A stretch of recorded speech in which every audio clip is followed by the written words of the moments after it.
محترم حضرات، جد و جہد آزادی کی جو تاریخ ہے وہ آپ کے سامنے آتی رہتی ہے۔ عام طور پر یہ سمجھا جاتا ہے کہ 1857 سے اس ملک میں انگریزوں کے خلاف محاذ آرائی کا سلسلہ شروع ہوا،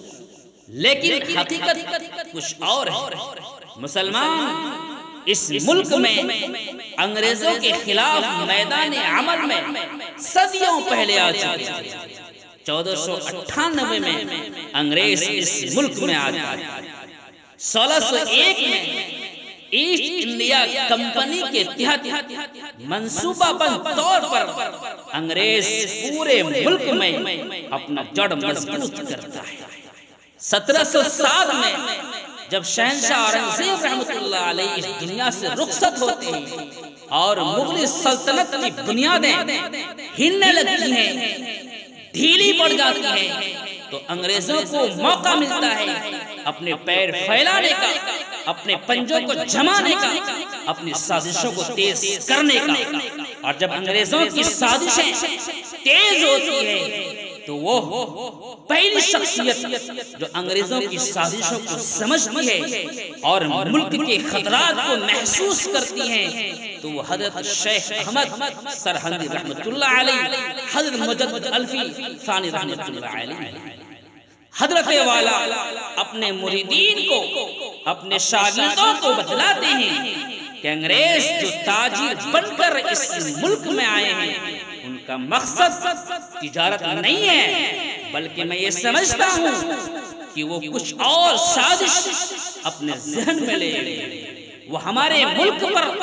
حکومت چاہتے ہیں، قبضہ چاہتے ہیں، اس لیے ان کا سدباب کرنا ہوگا،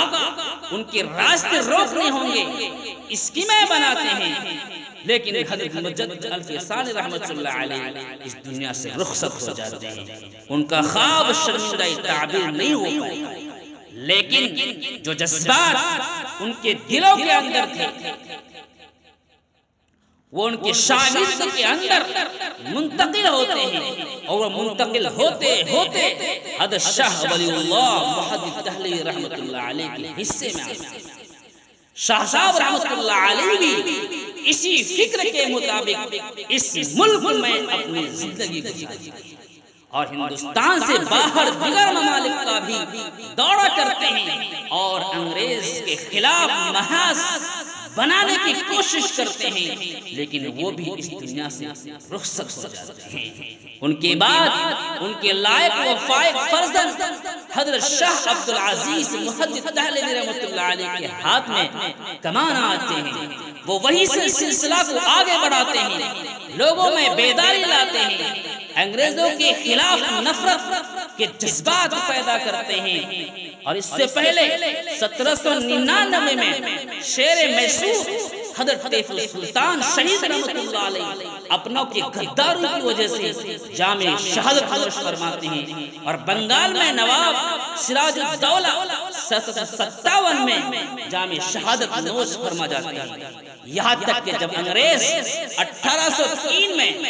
دہلی کے اندر اعلان کرتا ہے کہ خلق خدا کی، ملک بادشاہ کا، لیکن آج سے حکومت ہمارا ہے، تو اس وقت 1803 میں حضرت شاہ صاحب رحمۃ اللہ علیہ انگریز کے خلاف فتویٰ صادر کرتے ہیں، انگریز کے خلاف فتویٰ دیتے ہیں کہ آج سے ہمارا ملک غلام ہو چکا ہے، اس لیے انگریز کے خلاف جہاد کرنا فرض ہے، اور ہر ہندوستانی کو ملک کی آزادی کے لیے لڑنا ضروری ہے۔ یہ وہ اعلان تھا، اور ایسے وقت میں اعلان تھا کہ کوئی مائی کا لال ایسا نہیں تھا کہ انگریز کے خلاف آزادی وطن کا نعرہ بلند کرے۔ حضرت والا کے اس اعلان کے بعد پورے ملک میں جہادی آزادی کا لہر دوڑتا ہے، لیکن آپ بھی 1824 میں اس دار فانی سے رخصت ہو جاتے ہیں۔ پھر ان کے بعد شاہ صاحب رحمۃ اللہ علیہ کے شاگرد حضرت شاہ اسماعیل اور حضرت سید احمد شہید رحمۃ اللہ علیہ پورے ملک میں دورہ کرتے ہیں اور لوگوں کو آزادی وطن کے لیے ابھارتے ہیں، محاذ بناتے ہیں، اور 1831 میں بالا کوٹ کے پہاڑیوں میں ان کو بھی جام شہادت نوش کرنا پڑا۔ پھر سلسلہ آگے بڑھتا ہے اور 1857 میں متحدہ محاذ بنا کر جہاد آزادی کا نعرہ بلند کرتے ہیں، جس میں برادران وطن سب کے سب مشترک ہوتے ہیں، شریک ہوتے ہیں، اور سب سے پہلے شہر میرٹھ میں انگریز کے خلاف 85 فوجی آزادی کا نعرہ بلند کرتے ہیں، جس میں ہندو بھی ہیں اور مسلمان بھی ہیں، لیکن مسلمان زیادہ ہیں۔ اور 1857 کی جنگ آزادی میں کئی لاکھ لوگ مارے جاتے ہیں، برادران وطن سب کے سب مشترک ہیں، جس میں صرف 51,000 علماء شہید ہوتے ہیں، دہلی سے لے کر پنجاب تک، دہلی سے لے کر شاملی تک، دہلی سے لے کر مظفر نگر تک۔ تاریخ میں آتا ہے کوئی ایسا درخت دکھائی نہ دیتا تھا جس میں کسی کی لاش نہ لٹکائی گئی ہو، جس میں کسی کی لاش میں سولی نہ دی۔ اس مشترکہ جہاد کے نتیجے میں ایک دن آتا ہے کہ اللہ اس ملک میں آزادی کا سورج طلوع فرماتا ہے اور 1947 میں یہ ملک آزاد ہوتا ہے۔ لیکن 1949 تک ملک کے پاس اپنا مستقل کوئی آئین، کوئی قانون نہیں تھا،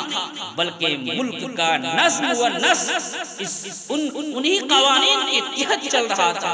جنہیں برطانوی حکمرانوں نے بنایا تھا اور نافذ کیا۔ کئی ترمیمات کے بعد 26 نومبر 1949 کو منظور ہو گیا، لیکن اس کا مکمل طور پر نفاذ 26 جنوری 1950 کو ہوا۔ چنانچہ یوم جمہوریہ کی تقریبات